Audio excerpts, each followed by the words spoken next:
Penelitian yang dilakukan oleh American Psychological Association pada tahun 2009 menunjukkan hasil yang mengejutkan. Didapati bahwa di Amerika 87% mahasiswa pasca sarjana jurusan psikologi mengidap rasa cemas dan 68% mengalami gejala depresi. Kalau para calon psikolog saja mengalami stres, lalu bagaimana dengan orang yang memerlukan nasihat atau konseling dari mereka? Berita baik, di dalam Kristus kita memiliki pengharapan. Ada 3 alasan sehingga di masa yang kelam pun di dalam Dia tetap ada pengharapan. 3 alasan yang memungkinkan kita untuk menghadapi hari esok tanpa berputus asa, namun dengan penuh sukacita. Halo Bapak Ibu Saudara sekalian, selamat datang di ibadah Gereja Kristen Perjanjian Baru Fajar Pengharapan. Kami sangat bersukacita dapat bertemu kembali dengan Anda di ibadah ini. Dan kita percaya bahwa ibadah ini akan mendatangkan sukacita dan memberkati kita semua. Pada bulan Desember ini, ibadah kita membahas tema yang baru, yaitu There is Always Hope, atau Selalu Ada Harapan. Dan di minggu pertama ini, kita membahas topik harapan di tengah kekelaman. Melaluinya, kita belajar di masa yang sesulit apapun, kita tidak perlu berputus asa, sebab tetap ada pengharapan di dalam Tuhan. Bapak, Ibu, Saudara, mari kita ungkapkan kasih dan syukur kita kepadanya dengan memberikan persembahan dan persepuluhan kita yang terbaik kepada Tuhan.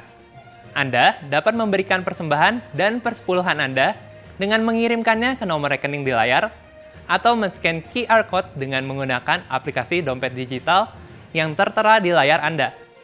Informasi dan pengumuman penting lainnya dapat Anda lihat dan ikuti di bagian menjelang akhir ibadah ini. Selamat beribadah. Selamat datang di ibadah Genesis. Mari kita sama-sama memuji Tuhan, bersyukur setiap kasih dan kebaikan yang dalam hidup. Tuhanku, menara yang teguh, kota benteng perlindunganku, Allah yang perkasa.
sungguh perkasa, Tuhan sanggup selamatkan, Dia sanggup selamatkan selamanya, penulis keselamatan, bangkit taklukkan maut, Yesus atas maut.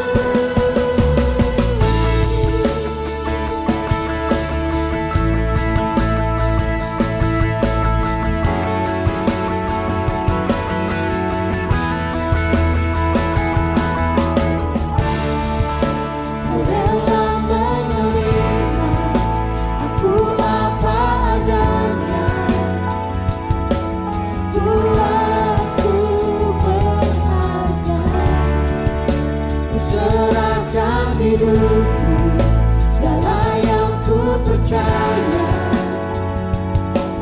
dan ku berserah. Ku berserah,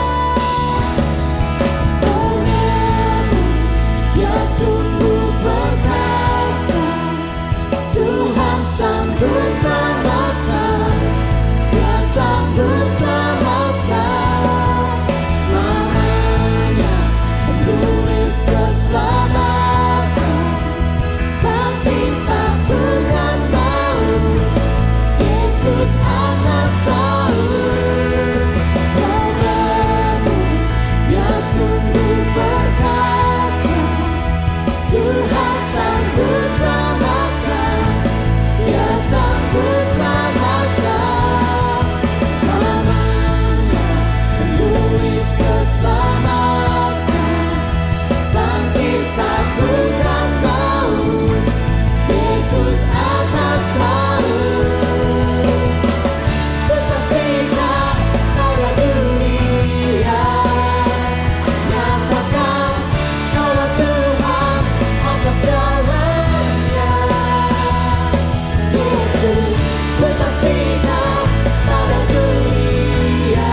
Saudara-saudara, kita telah tiba di bulan terakhir dari tahun yang sedang kita jalani.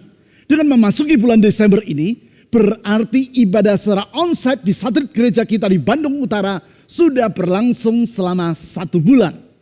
Kita bersyukur kepada Tuhan. Jemaat yang hadir dalam ibadah tersebut merasakan kehadiran Tuhan yang sangat memberkati hidup mereka. Di samping itu, pada hari Minggu ini, ibadah secara onsite di satelit Kopo juga dimulai. Pada tahap awal ini, kedua-duanya, baik ibadah di Bandung Utara maupun di Kopo, masih kita laksanakan dalam 1 kali ibadah yaitu masing-masing mulai pukul 9 pagi. Untuk mengikuti ibadah di Satelit Bandung Utara yang dilaksanakan di gedung gereja kita yang baru di Lembang, maupun di Satelit Kopo yang diselenggarakan di gedung ibadah kita dalam kompleks Kopo Square di Jalan Raya Kopo Sayati, saudara harus mendaftar terlebih dulu secara online. Ibadah-ibadah tersebut diperuntukkan bagi jemaat umum maupun pelajar, sedangkan anak-anak dianjurkan agar tetap beribadah secara online. Dengan memasuki bulan Desember ini, berarti kurang dari 3 minggu lagi kita akan mulai melaksanakan perayaan Natal. Ibadah dan perayaan tersebut kita laksanakan baik secara onsite maupun online. Secara onsite kita laksanakan dengan jadwal sebagai berikut. Untuk Satelit Bandung Utara, perayaan Natal kita laksanakan pada hari Minggu 19 Desember pukul 9 pagi di Lembang. Untuk Satelit Kopo kita laksanakan pada hari Sabtu 25 Desember pukul 9 pagi di Kopo Square. Sedangkan untuk Satelit Pasir Koja dan Cimahi kita laksanakan pada hari Minggu 26 Desember pukul 7, 9, dan 11 pagi di gedung gereja kita di Pasir Koja. Sesuai dengan peraturan pemerintah, ibadah yang dilaksanakan dari tanggal 24 Desember sampai 2 Januari nanti akan mengikuti protokol PPKM level 3. Artinya jumlah kehadiran jemaat maksimal 50% dari kapasitas gedung ibadah. Perlu diketahui, selama 1 bulan terakhir, walaupun PPKM di Kota Bandung adalah pada level 2, artinya jumlah jemaat 75% dari kapasitas gedung. Namun kita tetap melaksanakan ibadah baik di Bandung Utara maupun di Kopo dengan menggunakan protokol PPKM level 3. Hal tersebut kita lakukan demi memastikan keamanan dari kesehatan saudara. Untuk mengikuti ibadah-ibadah perayaan Natal tersebut, saudara perlu mendaftar secara online terlebih dulu. Pendaftaran akan dibuka 1 minggu sebelum acara dimulai.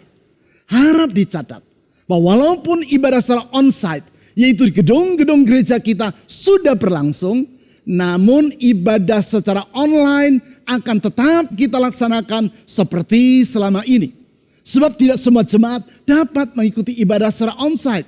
Dan juga dengan ibadah secara online, kita dapat melayani Anda dimanapun saudara berada, baik di Indonesia maupun di luar Indonesia.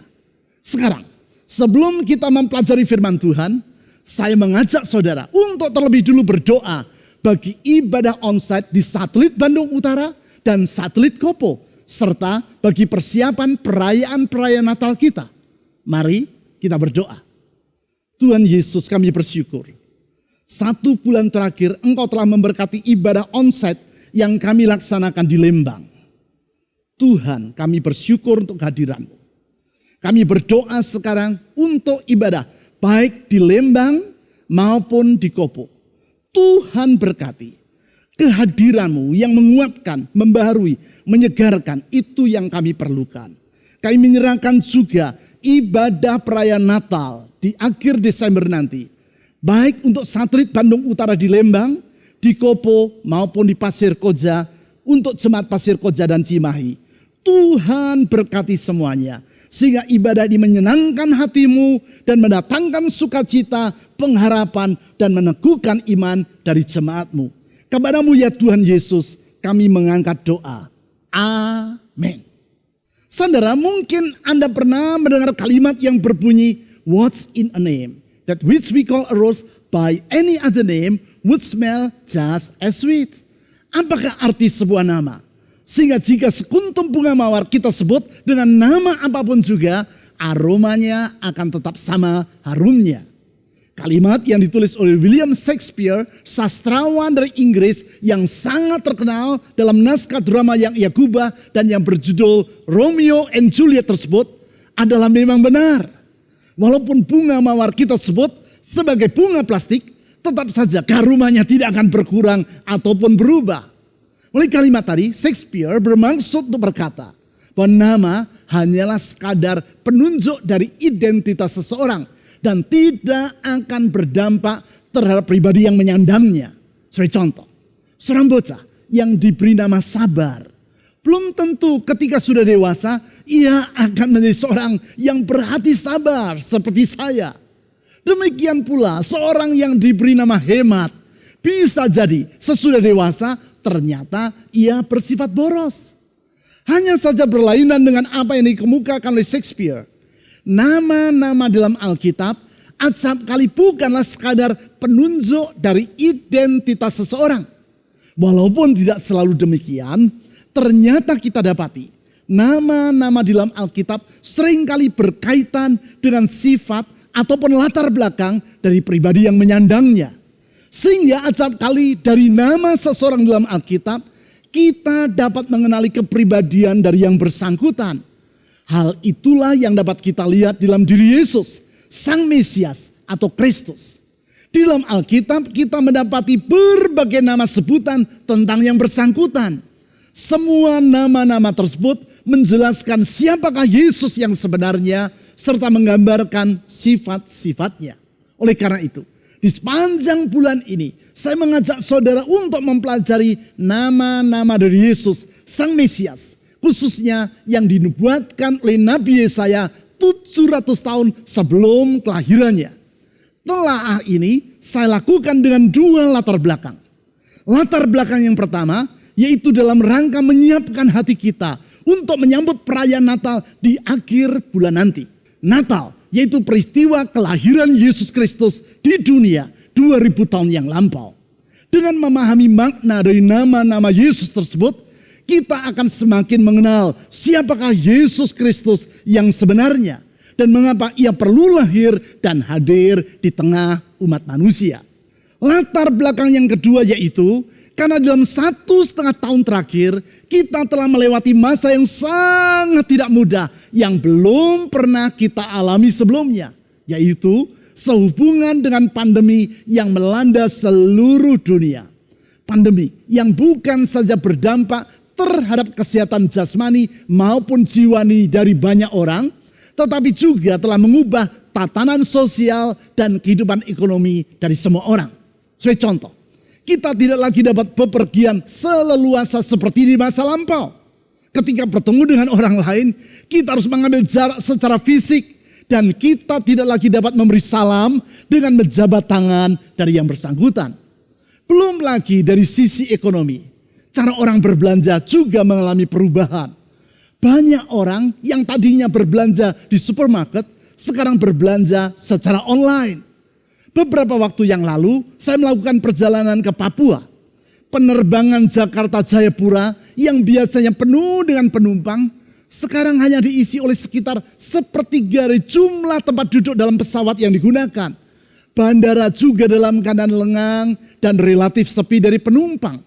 Singkat kata, dunia kita saat ini sangatlah berbeda dengan dunia yang kita hadapi 2 tahun yang lampau. Di tengah situasi yang seperti ini dan di saat kita menghadapi masa depan yang serasa tidak menentu, salah satu pertanyaan besar yang muncul di hati banyak orang adalah, masih adakah harapan untuk hari esok? Ketika sebagian besar orang menjalankan usahanya dengan sikap yaitu sekadar untuk bertahan hidup, pertanyaan yang muncul di hati para pengusaha dan pegawai adalah, masih adakah harapan untuk pemulihan ekonomi di tahun yang akan datang? Ketika anak-anak masih tetap harus melakukan pembelajaran secara online dan belum dapat mengikuti pembelajaran di sekolah seperti di masa yang lampau, pertanyaan yang muncul di hati para orang tua adalah, masih adakah harapan yang indah bagi masa depan anak-anakku? Ya. Masih adakah harapan bagi kita semua? Situasi yang sama seperti itulah yang dialami oleh umat Tuhan, yaitu bangsa Yehuda 2700 tahun yang lampau. Saat itu mereka sedang menghadapi masa depan yang sangat suram. Mereka sedang terimpit oleh kerajaan-kerajaan lain seperti Asyur, Aram, dan Israel yang beribu kota di Samaria, yang sedang bersiap-siap untuk berperang satu sama lain. Kerajaan-kerajaan tersebut mengancam akan menyerbu dan menduduki Yerusalem, ibu kota Yehuda. Belum lagi di saat yang sama, ancaman bahaya datang dari utara, yaitu dari kerajaan Babel sedang membayang. Di dalam keadaan yang kelam tersebut, melalui Nabi Yesaya, Sebagaimana yang dicatat dalam Yesaya pasal 9, Allah menyampaikan nubuatan bahwa tetap ada pengharapan bagi umatnya. Pengharapan di tengah kekelaman. Hope in the darkness. Janji pengharapan tersebut Allah kaitkan dengan nubuatan tentang kedatangan dari Sang Mesias. Yaitu pribadi yang diurapi untuk membebaskan umat Tuhan. Janji pengharapan yang diungkapkan melalui nama-nama dari Sang Mesias yang disebutkan di dalam Yesaya pasal 9 ayat 5. Janji pengharapan yang sangat kita perlukan di dalam hari-hari yang serba tidak menentu seperti yang sedang kita lalui pada masa kini. Janji pengharapan yang memampukan kita untuk berkata di setiap keadaan bahwa di dalam Tuhan selalu ada harapan. Untuk melihat janji tersebut serta memahami latar belakang dari nubuatan yang disampaikan oleh Yesaya tentang kedatangan dari Sang Mesias itu, mari kita membaca Yesaya pasal 8 ayat 23 sampai pasal 9 ayat 5. Yesaya pasal 8 ayat 23 sampai pasal 9 ayat 5. Tetapi tidak selamanya akan ada kesuraman untuk negeri yang terimpit itu. Kalau dahulu Tuhan merendahkan tanah Zebulon dan tanah Naftali, maka di kemudian hari Ia akan memuliakan jalan ke laut, daerah seberang sungai Yordan, wilayah bangsa-bangsa lain. Ayat 1. Bangsa yang berjalan di dalam kegelapan telah melihat terang yang besar. Mereka yang diam di negeri kekelaman, atasnya terang telah bersinar. Yang dimaksudkan dengan negeri yang terimpit di ayat 23 dan bangsa yang berjalan dalam kegelapan serta diam di negeri kekelaman sebagaimana yang ditulis di ayat 1 adalah bangsa Yehuda seperti yang telah saya utarakan tadi. Mereka disebut berjalan di dalam kegelapan dan diam di negeri kekelaman. Sebab secara manusiawi mereka hidup tanpa masa depan yang dapat diharapkan. Bukankah orang yang berada dalam kegelapan tidak dapat melihat apa yang ada di hadapan mereka? Demikianlah orang yang hidup tanpa masa depan. Ia tidak tahu apa yang sedang menanti pada hari esok. Kepada umat Tuhan yang dalam keadaan terdesak tersebut, Tuhan menyampaikan janji pengharapan.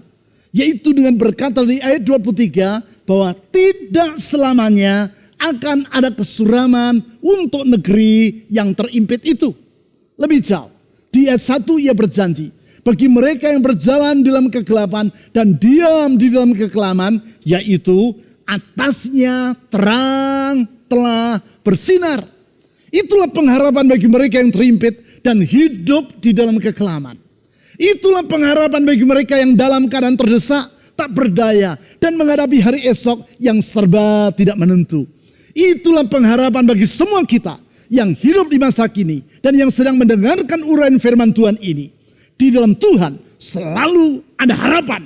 Lebih lanjut, di ayat 2-4 dijelaskan dari mana datanya pengharapan itu. Yaitu dari satu pribadi yang disebut sebagai Sang Mesias. Itulah Sang Pembebas yang dijanjikan oleh Allah. Mari kita baca ayat-ayat tersebut. Ayat 2. Engkau, yaitu Sang Mesias, telah menimbulkan banyak sorak-sorak dan sukacita yang besar. Mereka telah bersukacita di hadapanmu seperti sukacita di waktu panen. Seperti orang bersorak-sorak di waktu membagi-bagi jarahan. Sebab kuk yang menekannya dan gandar yang di atas bahunya serta tongkat si penindas telah kau patahkan seperti pada hari kekalahan Midian. Sebab setiap sepatu tentara yang berderap-derap dan setiap jubah yang berlumuran darah akan menjadi umpan api. Yang dimaksud dengan engkau di ayat 2 adalah pribadi Mesias. Yaitu Sang Pembebas umat Tuhan. Mesias atau Hamasiah dalam bahasa Ibrani. Atau Kristus dalam bahasa Yunani. Atau Kristus dalam bahasa Indonesia. Pribadi yang disebut bahwa ia akan menimbulkan banyak sorak-sorai dan sukacita. Sukacita seperti waktu panen dan sorak-sorai seperti waktu orang membagi-bagi jarahan. Sukacita karena kuk yang menekan dan tongkat yang menindas umat Tuhan telah dipatahkan. Sukacita dalam pengharapan, karena sepatu tentara yang menindas dan berderap-derap akan dimusnahkan dengan api. Dialah Yesus Kristus atau Yesus Sang Mesias yang telah datang ke dunia dan lahir sebagai seorang manusia 2000 tahun yang lampau dalam peristiwa Natal.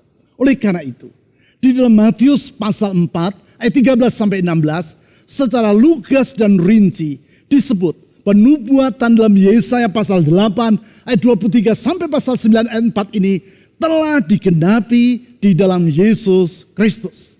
Untuk memperjelas siapakah Sang Mesias tersebut, di ayat 5 disebutkan nama yang bersangkutan sebagai berikut.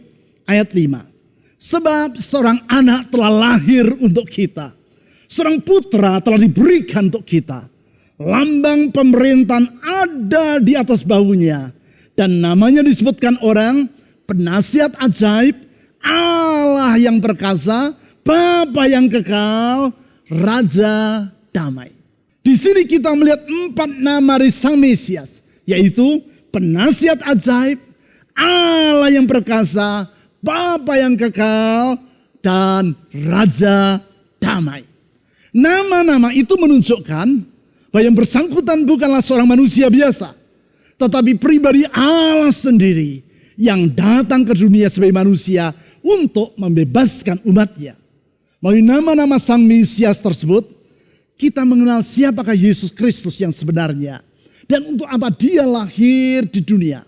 Sehingga dengan demikian, seperti yang dijanjikan dalam Yesaya pasal 6 ayat 1, kita akan dimampukan untuk memandang hari esok dengan penuh pengharapan.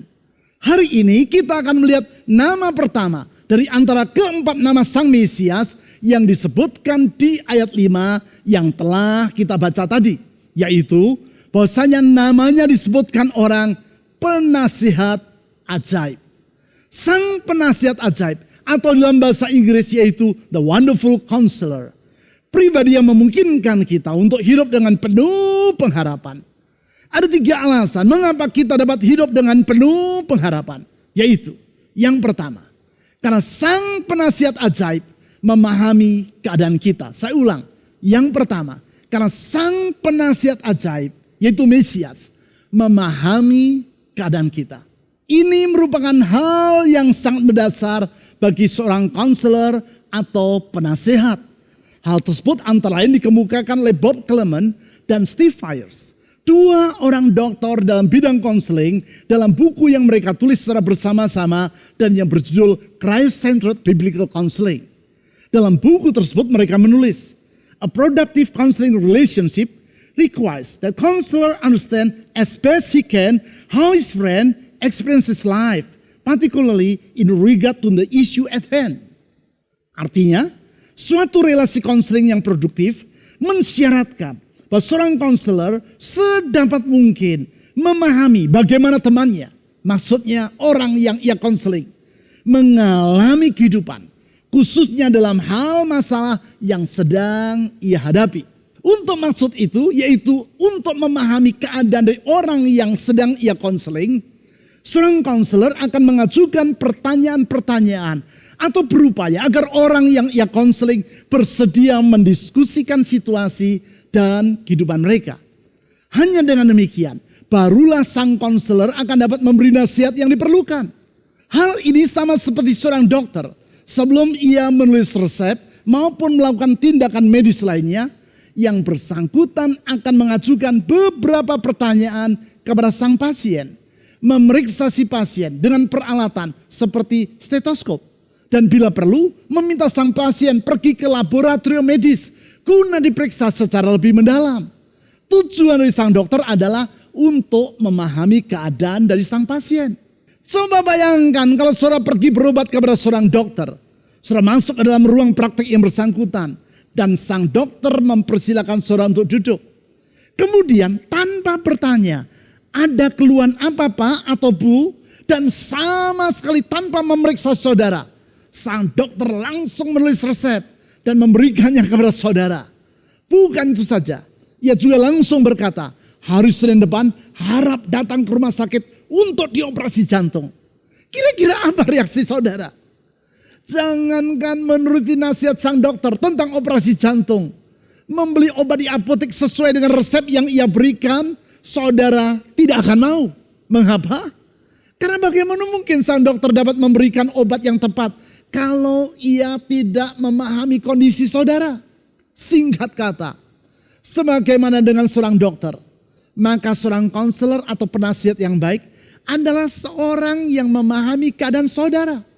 Hal yang sama dengan Kristus atau Sang Mesias yang disebut dalam Yesaya pasal 9 ayat 5 sebagai sang penasihat ajaib tadi. Ia memahami keadaan saudara.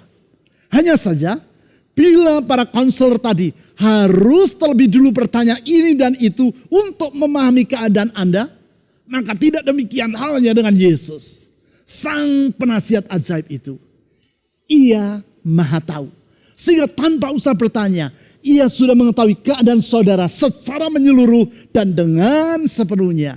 Itu sebabnya ia bukan sekadar disebut sebagai sang penasihat, namun penasihat ajaib atau wonderful counselor. Bahwasanya Yesus sang penasihat ajaib memahami keadaan kita. Di dalam Yohanes pasal 2 ayat 25 ditulis sebagai berikut. Yohanes pasal 2 ayat 25. Karena tidak perlu seorang pun memberi kesaksian kepadanya tentang manusia. Sebab alasannya, ia tahu apa yang ada di dalam hati manusia. Yesus maha tahu. Sehingga untuk mengetahui keadaan manusia, ia tidak harus menunggu orang memberitahu kepada dirinya terlebih dulu. Ia tahu apa yang tersimpan dalam hati manusia. Ia mengetahui masa lalu kita. Sebagaimana ia mengetahui keadaan kita di masa sekarang dan di masa yang akan datang. Ia mengetahui kesulitan yang sedang kita hadapi dan pergumulan yang sedang terjadi dalam hati kita. Singkat kata, dia memahami keadaan kita. Lebih lanjut, yang kedua, kita dapat hidup dengan penuh pengharapan karena sang penasihat ajaib mempedulikan diri kita. Saya ulang, yang kedua, kita dapat hidup dengan penuh pengharapan karena sang penasihat ajaib yaitu Sang Mesias mempedulikan diri kita. Bukan saja ia mengetahui keadaan kita, dia juga mempedulikan diri kita. Inilah yang membedakan Yesus sang penasihat ajaib dengan kebanyakan manusia. Tidak sedikit orang yang walaupun mengetahui kesulitan yang sedang dialami oleh orang lain, namun bersikap pura-pura tidak tahu. Mengapa? Karena mereka bersikap tidak peduli terhadap orang lain. Moto yang mereka pegang adalah EGP. Emangnya gue pikirin. Tetapi tidak demikian halnya dengan Yesus. Dia bersikap peduli terhadap kehidupan kita dan persoalan yang kita alami. Di sepanjang masa pelayanannya di dunia. Sebagaimana yang dicatat dalam keempat kitab Injil. Kita dapat melihat kepeduliannya kepada manusia, termasuk kepada mereka yang sedang menderita. Tidak satu kali pun ia mengabaikan orang yang memohon pertolongannya. Sebagai contoh, di dalam Markus pasal 1 ayat 40 sampai 42 ditulis bahwa suatu ketika datanglah seorang yang sakit kusta kepada Yesus dan memohon pertolongannya. Pada masa itu yang disebut sebagai kusta merupakan penyakit yang menular. Sehingga orang yang mengidap penyakit tersebut dipandang sebagai pribadi yang najis. Yang bersangkutan harus diasingkan dari masyarakat dan tidak boleh datang mendekat kepada orang lain.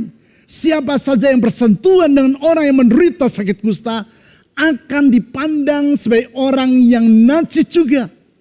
Mendengar permohonan orang yang sakit kusta tersebut, di ayat 41 sampai 42 dicatat, maka tergeraklah hatinya, yaitu hati Yesus, oleh belas kasihan.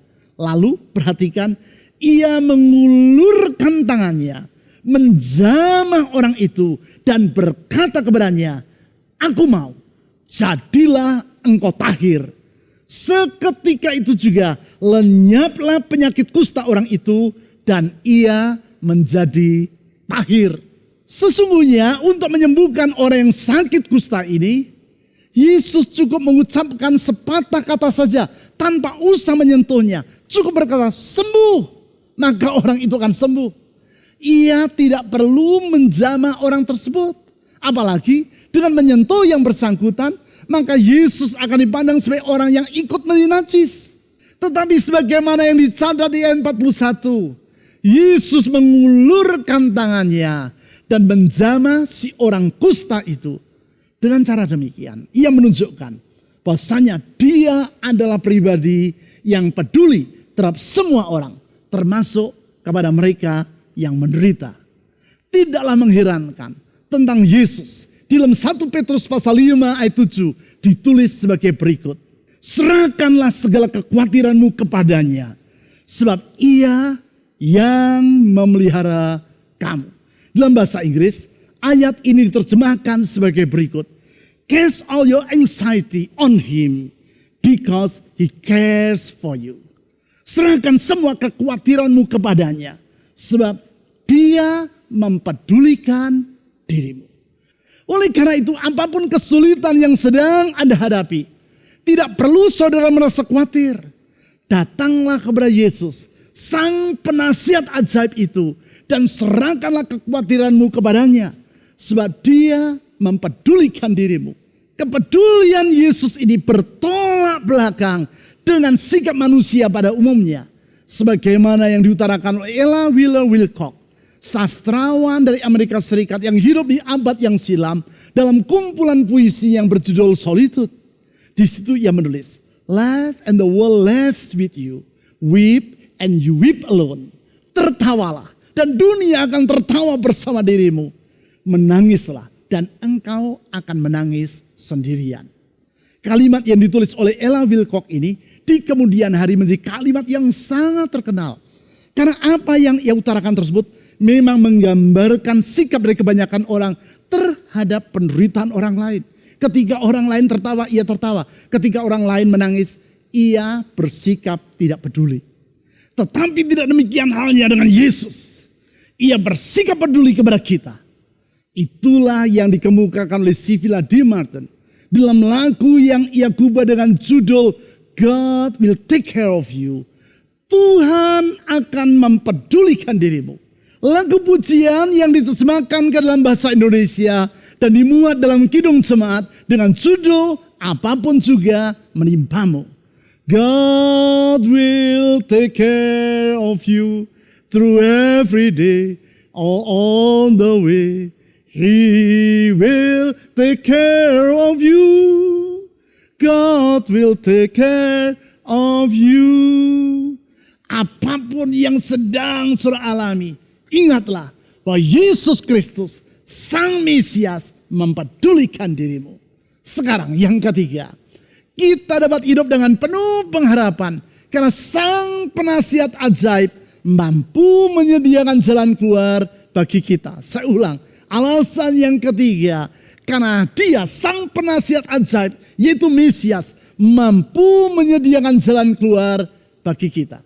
Kembali di sini kita melihat perbedaan antara manusia yang berperan sebagai penasihat atau konselor pada umumnya dengan Kristus, Sang Penasihat Ajaib. Apabila para konselor berharap bahwa dirinya mampu memberi nasihat yang merupakan solusi bagi persoalan saudara, maka Yesus, Sang Penasihat Ajaib, bukan kemungkinan, bukan berharap, tetapi pasti sanggup menyediakan jalan keluar bagi Anda. Saya tidak bermaksud meremehkan profesi para konselor, termasuk para psikolog maupun kepakaran mereka. Tentu ilmu psikologi mempunyai tempat dan peran dalam menolong orang untuk menyelesaikan persoalan kejiwaan yang mereka alami. Dan tentu para psikolog yang sungguh-sungguh menguasai ilmu psikologi akan dapat meringankan beban kejiwaan yang dialami oleh orang lain. Namun hasil survei yang dilakukan oleh Asosiasi Psikologi Amerika atau American Psychological Association pada tahun 2009 menunjukkan hasil yang mengejutkan. Di dalam penelitian tersebut didapati bahwa 87% mahasiswa pasca sarjana pada jurusan psikologi di Amerika ternyata mengidap rasa cemas. Dan 68% mengalami gejala depresi. Sehingga Dr. Phil Klespis, seorang psikolog pada Boston Healthcare System di Massachusetts, yang memimpin penelitian tentang resiko bunuh diri di antara para psikolog, sebagaimana yang dikutip dalam jurnal American Psychological Association, pada edisi Januari tahun 2012 berkata, memiliki gelar doktor dalam bidang psikologi tidak dengan sendirinya berarti bahwa saudara akan mampu mengatasi depresi yang secara pribadi engkau alami. Sekali lagi, saya tidak bermaksud meremehkan ilmu psikologi maupun para psikolog. Namun itulah realitas yang diungkapkan oleh American Psychological Association, sebuah lembaga asosiasi para psikolog yang sangat berbobot di Amerika. Dengan kata lain, sebagai manusia, para konselor yang sepakar apapun juga tetap memiliki keterbatasan dalam kemampuan mereka. Tetapi tidak demikian halnya dengan Yesus, sang penasihat ajaib atau the wonderful counselor. Ia mampu menyediakan jalan keluar bagi kita. Di dalam Alkitab, jalan keluar itu disebut sebagai tuntunan yang Tuhan berikan sebagai seorang gembala. Tuntunan yang tidak pernah salah, karena dia bersifat maha tahu. Tidaklah mengherankan apabila dia bukan hanya disebut sebagai sang penasihat, tetapi disebut sebagai sang penasihat ajaib. Ajaib artinya melampaui kemampuan akal manusia untuk mencernanya. Ajaib artinya tidak ada apapun yang mampu merintangi dirinya dalam memberikan jalan keluar bagi kita. Tentang tuntunannya tersebut, di dalam Yohanes pasal 10 ayat 14 dan 27 disebut bahwa Yesus berkata tentang dirinya sebagai berikut. Yohanes pasal 10 ayat 14 dan 27. Akulah gembala yang baik, dan aku mengenal domba-dombaku, dan domba-dombaku mengenal aku. Domba-dombaku mendengarkan suaraku, dan aku mengenal mereka. Perhatikan, dan mereka mengikut aku. Di sini Yesus menyebut dirinya sebagai gembala yang baik. Gembala yang baik yang menuntun kawanan dombanya sehingga mereka mengikut dirinya. Lebih jauh tentang keberadaan Tuhan sebagai gembala yang menuntun kawanan dombanya tersebut, di dalam Mazmur pasal 23 ayat 3 ditulis seperti demikian. Ia, yaitu Tuhan, menyegarkan jiwaku. Ia menuntun aku di jalan yang benar oleh karena namanya. Perhatikan di sini, disebut bahwa Tuhan sebagai sang gembala menuntun kawanan dombanya di jalan yang benar. Ia tidak pernah tersesat karena ia maha tahu. Ia tidak pernah menyesatkan orang yang berat kepadanya karena ia maha pengasih. Ia selalu mampu menyediakan jalan keluar dan menuntun di jalan yang benar karena dia adalah sang penasihat ajaib. Di dalam hidup saya, sebagaimana yang berulang-ulang saya ceritakan dalam khotbah saya dapati bahwa tuntunan Tuhan selalu tepat dan tidak pernah meleset. Di dalam banyak hal, termasuk di dalam urusan pribadi maupun di dalam masalah penggembalaan jemaat, ketika saya tidak tahu apa yang harus saya lakukan, Tuhan selalu menunjukkan jalan keluar yang tepat. Singkat kata, hidup di dalam tuntunan sang penasihat ajaib, kita akan mengalami pertolongannya dalam bentuk jalan keluar yang tidak pernah salah. Sehingga dengan demikian, di masa yang sesulit apapun, kita tidak perlu berputus asa, sebab tetap ada pengharapan di dalam Tuhan. Apabila saudara menyadari pentingnya untuk hidup dalam tuntunan dari Kristus, sang penasihat ajaib itu, utarakanlah iman saudara tersebut pada kolom komen di YouTube channel yang sedang saudara ikuti ini. Tulislah kalimat, selalu ada harapan di dalam Tuhan, sang penasihat ajaib. Atau kalimat lain yang mengungkapkan keyakinan saudara, selama saudara hidup dalam tuntunan Tuhan, maka di tengah kekelaman pun selalu tersedia harapan.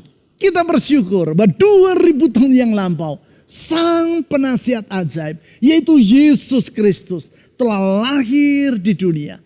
Melalui kehadirannya di dunia sebagai seorang manusia, ia menyatakan bahwa Allah yang hikmatnya tidak terbatas tersebut bersikap peduli terhadap manusia dan bersedia hadir di tengah umatnya.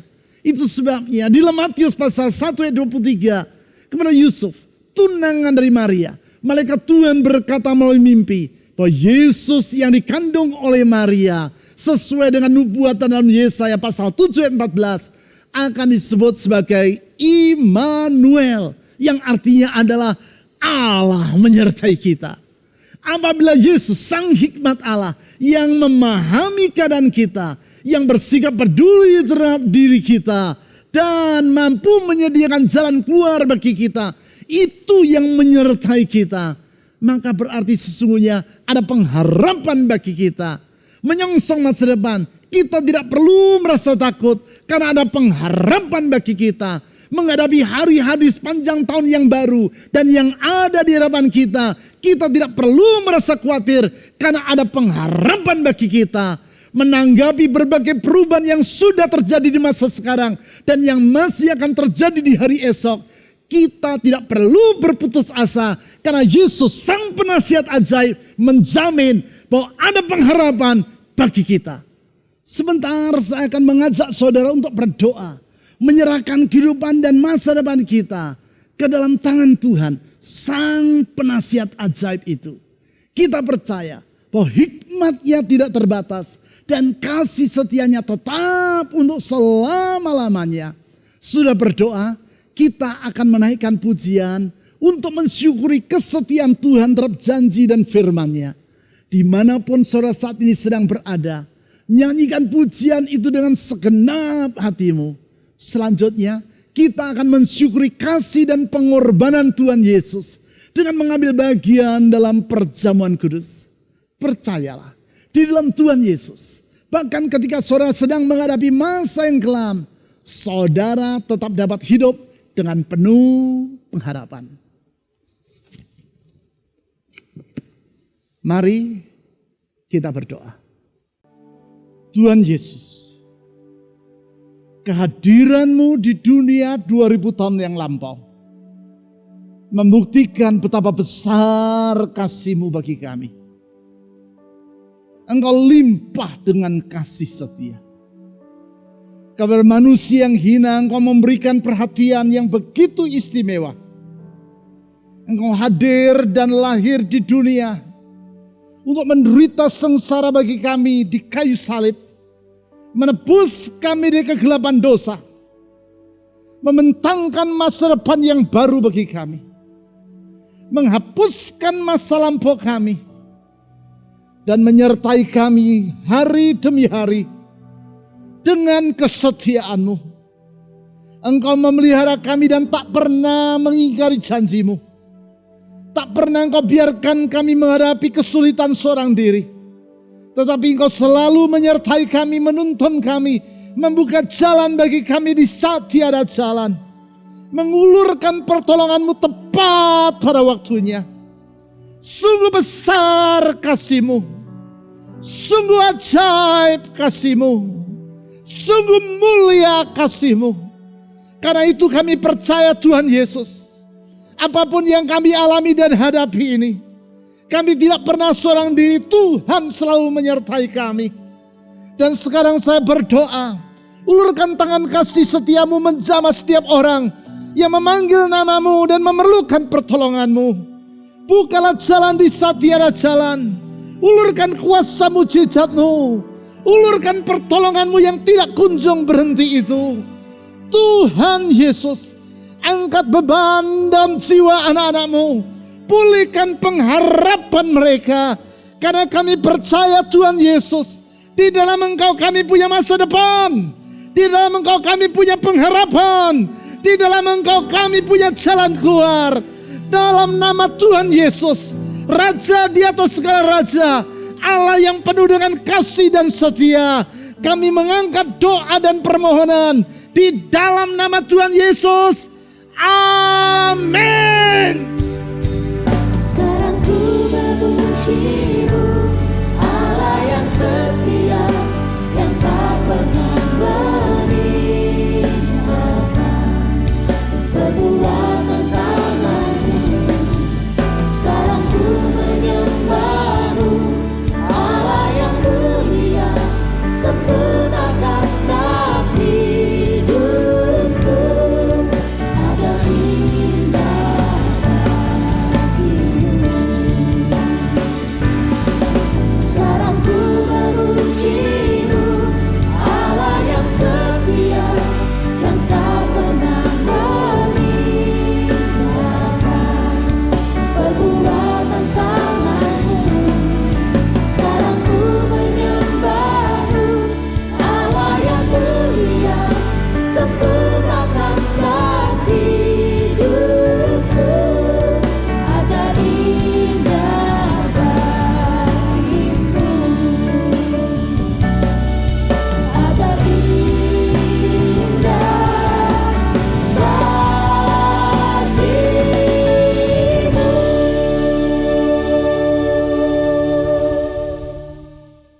Kita akan mengambil bagian di dalam perjamuan kudus pada saat ini. Mari kita menyatukan hati dan mengarahkannya kepada Tuhan. Tuhan, kami bersyukur buat korban-Mu bagi hidup kami. Korban yang telah menyelamatkan dan memberikan hari yang baru, hidup yang baru dan masa depan yang baru bagi setiap kami. Kami mau menyambut bersama-sama dengan ucapan syukur kami kepada-Mu ya Tuhan.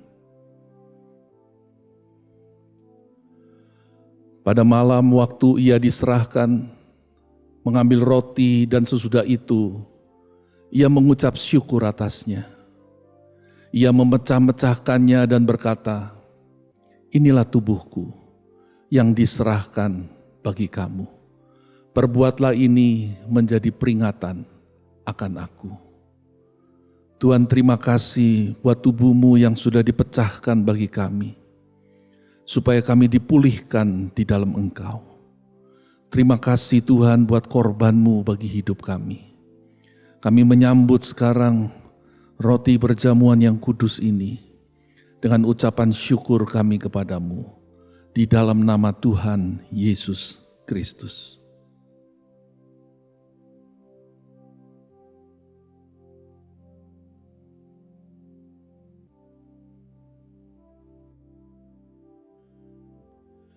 Demikian juga ia mengambil cawan sesudah makan lalu berkata, "Cawan ini adalah perjanjian baru yang dimeteraikan oleh darahku.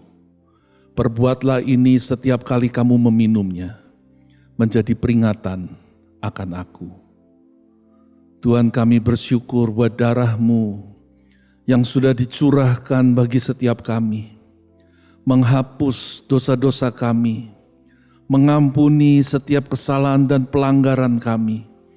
Tuhan, kami bersyukur buat darah-Mu yang memberikan hidup yang baru bagi kami. Kami menyambutnya sekarang, cawan perjamuan yang kudus ini, dan ucapan syukur kami kepada-Mu di dalam nama Tuhan Yesus Kristus.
Kami percaya pujian dan kebenaran firman Tuhan yang telah kita ikuti tadi akan menguatkan dan menyegarkan kembali iman dan rohani kita semua.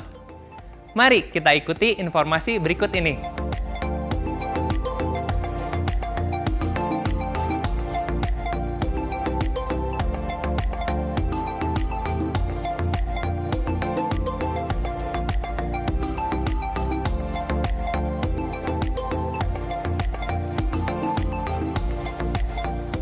Bapak, Ibu, Saudara sekalian, kita bersyukur atas kemurahan Tuhan sehingga Anda jemaat di Satelit Kopo telah dapat menikmati ibadah secara onsite pada hari Minggu ini di Komplek Kopo Square di Jalan Raya Kopo Sayati, Bandung.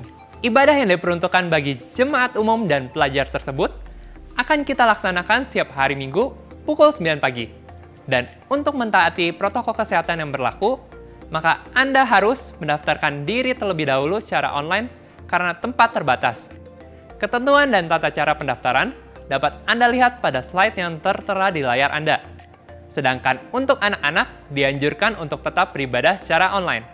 Bagi Anda para mahasiswa, Anda juga sudah dapat mengikuti ibadah Campus Connection secara on-site. Ibadah ini khusus diperuntukkan bagi Anda para mahasiswa. Ibadah akan dilaksanakan setiap hari Minggu pukul 9 pagi di Pasir Koja 58 Bandung. Untuk mengikutinya, Anda harus mendaftarkan diri secara online terlebih dahulu. Ketentuan dan tata cara pendaftaran dapat Anda lihat pada slide yang tertera di layar. Dan pada hari Minggu tanggal 12 dan 19 Desember 2021, Anda, para profesi muda dan keluarga muda, Anda juga sudah dapat mengikuti ibadah Fusion secara onsite. Ibadah akan dilaksanakan pada pukul 11 di Jalan Pasir Koja 58 Bandung. Untuk mengikutinya, Anda harus mendaftarkan diri secara online terlebih dahulu. Ketentuan dan tata cara pendaftaran dapat Anda lihat pada slide yang tertera di layar. Untuk menyambut Natal di bulan Desember yang akan datang, gereja kita akan mengadakan serangkaian ibadah Natal secara onsite. Dimulai pada tanggal 19 Desember di Satelit Bandung Utara, kemudian dilanjutkan pada tanggal 25 Desember di Satelit Kopo. Dan yang terakhir, kita akan mengadakan ibadah Natal secara onsite pada tanggal 26 Desember di Satelit Pasir Koja dalam 3 kali ibadah. Catat jadwal tersebut dan alamilah kasihnya. Ibadah online GKPB Fajar Pengharapan dapat Anda ikuti setiap saat, mulai hari Sabtu pukul 5 sore, melalui YouTube, website, dan aplikasi yang tertera di layar. Berbagai informasi penting lainnya dari gereja kita dapat Anda ikuti melalui website www.fajarpengharapan.net atau melalui aplikasi GKPB Fajar Pengharapan, serta Instagram GKPB Fajar Pengharapan. Bapak Ibu Saudara sekalian, tetaplah disiplin di dalam menerapkan protokol kesehatan 5M, yaitu memakai masker, mencuci tangan, menjaga jarak, menghindari kerumunan, dan mengurangi mobilitas. Sehat selalu dan sampai jumpa minggu depan.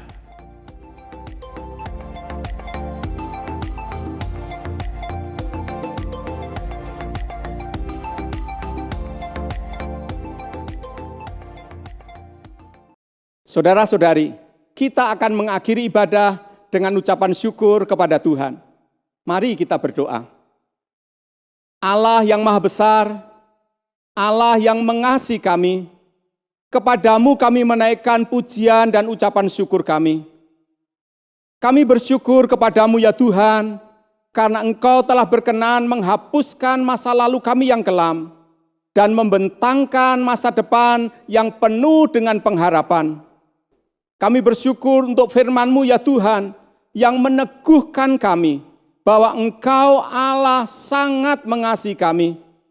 Karena begitu besar kasih-Mu atas setiap kami ya Tuhan, sehingga Tuhan Yesus telah datang ke dunia untuk menyelamatkan kami, manusia yang berdosa, yang sesungguhnya tidak layak untuk diselamatkan.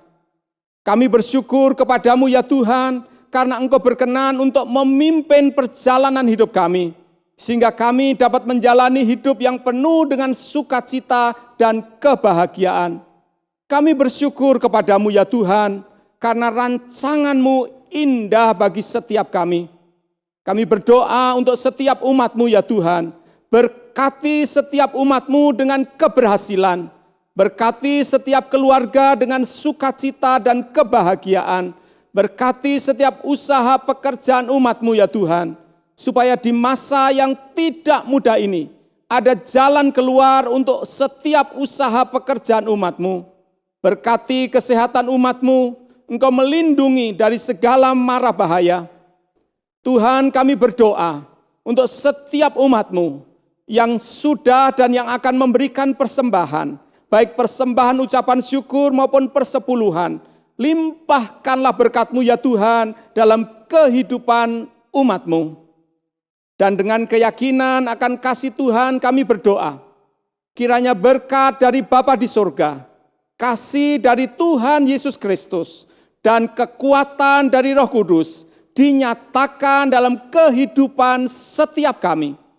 Di dalam nama Tuhan Yesus, Allah yang dapat diandalkan, kami berdoa. Amin.